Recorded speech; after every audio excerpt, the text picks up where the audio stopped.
Okay, so I'm ready to split the tractor. I've removed the bolts. There was one coming from here, one that went through, a big one, and then the same on the other side, and then a couple smaller bolts underneath.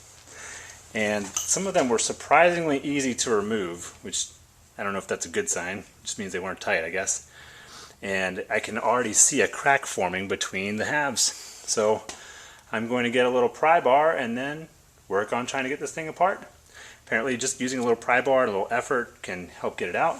And I'm going to also lift up the lifting harness, which is right here, to help kind of make sure that the weight is on the hoist. So I'm going to lift it just a little bit. I can kind of see that it's still kind of picking up the tractor a little bit.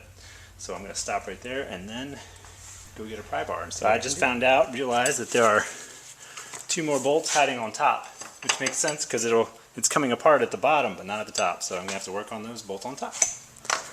Alright, so I got those 2 top bolts off, and then I used a big screwdriver on the other side and pried it apart. You can see that the hoist is carrying the weight, and now there's a nice big gap in there. You can see the flywheel, and then I'm going to pull it back and show the rest, I guess. Let's see what happens.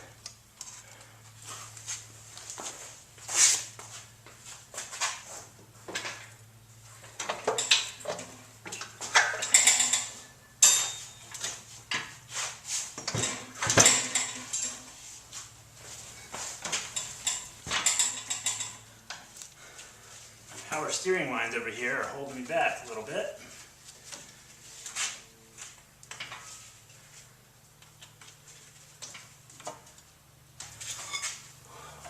Boy, that thing dropped a lot.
Alright, well, there's my clutch. You can see quite plainly the rust on there. There's yellow and orange and red.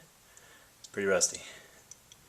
Hopefully it will come off the flywheel pretty easily.